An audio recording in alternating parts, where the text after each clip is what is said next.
आप अगर पब्लिक पे आके सारा दिन आप कैमरा के सामने बात करते हैं, सेमिनार में जाते हैं, कॉन्फिडेंस की समस्या से रिलेट नहीं कर पाते, लेकिन आज मैं देख रहा हूँ लोग इंग्लिश नहीं बोल पाना, गंजा होना, लोग उन्हें जज करते हैं, बात नहीं कर पाना, और ये प्रॉब्लम है।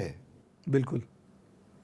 आप क्या सलाह देना चाहेंगे? कॉन्फिडेंस अगर आ जाता है, अभी पीछे प्रियंका चोपड़ा बोल रही थी कि मैं 18 साल की उम्र में मिस वर्ल्ड बनी, one thing that help me was confidence.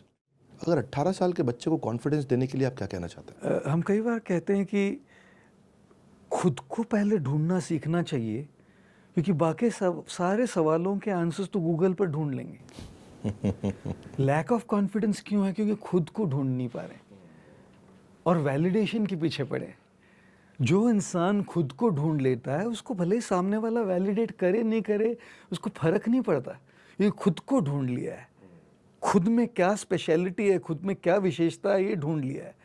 वो जो ढूंढ लेता है, उससे जो कनेक्ट हो जाता है, उसमें तो कॉन्फिडेंस आती है।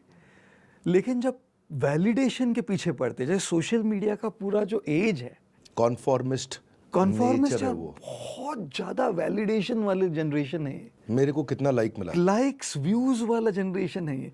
तो मेरी कॉन्फिडेंस आती है लाइक्स से, मेरी कॉन्फिडेंस आती है व्यूज से। जिस दिन व्यूज कम, उस दिन कॉन्फिडेंस ढीला ढाला, जिस दिन व्यूज ज्यादा, उस दिन कॉन्फिडेंस बहुत बड़ा। इसलिए मैं कई बार कहता हूँ, don't work for an applause, work for a cause.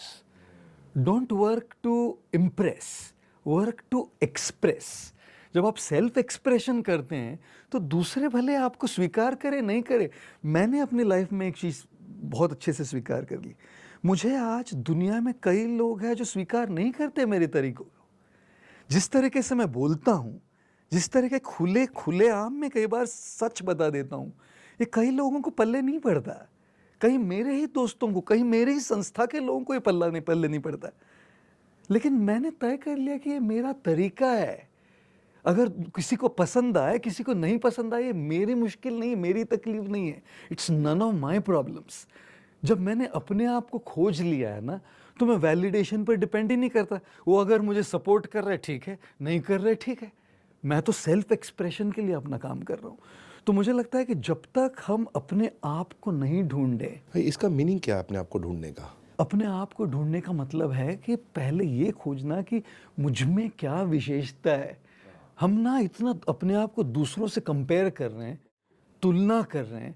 मैं अगर इंस्टाग्राम पे देखता हूँ, लिंक्डइन पे देखता हूँ, कहीं पे देखता हूँ कि ये व्यक्ति, इसकी प्रोग्रेस ऐसी हो गई और मैं वहीं रह गया।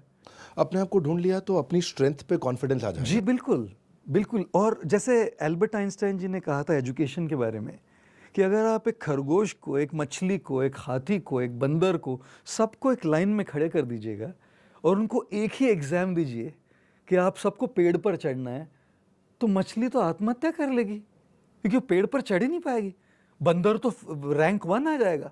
खरगोश कोशिश करेगा, लेकिन वो कहाँ, वो तो जमीन पर भाग पाता है। तो मछली, खरगोश, हाथी, बंदर की तुलना कहाँ है जी? सब में अपनी अपनी एक क्षमता है, सब में अपनी अपनी एक स्ट्रेंथ है, सब ने अपनी अपनी विशेषता, सबको एक तोहफा दिया गया। I love your clarity. आपने बिल्कुल क्लियर कर दिया है। कॉन्फिडेंस के लिए पहले खुद की स्ट्रेंथ को ढूंढो। बिल्कुल जी। पर जिसने खुद को कनेक्ट कर लिया, अपनी स्ट्रेंथ ढूंढ ली है, उसको वैलिडेशन नहीं चाहिए, उसको अप्रूवल नहीं चाहिए। और वैलिडेशन के बदले अप्रिशिएशन अच्छा है। वैलिडेशन की एक्सपेक्टेशन से इंसान डिसअपॉइंट होता है, लेकिन अप्रिशिएशन कोई कर दे तो अपने इमोशनल अकाउंट पे इन्वेस्टमेंट है, उससे कॉन्फिडेंस तो बढ़ेगा। Very good. लेकिन वैलिडेशन की एक्सपेक्टेशन करना। और वैसे भी अपनी स्ट्रेंथ पे जब मैं काम करूंगा तो मेरे को बहुत जल्दी राइट अप्रिसिएशन मिलना भी शुरू हो जाएगा, क्योंकि मेरी स्ट्रेंथ है। और मैं पेड़ पे, अगर मछली को पेड़ पे नहीं चढ़ाना, बंदर को चढ़ाना।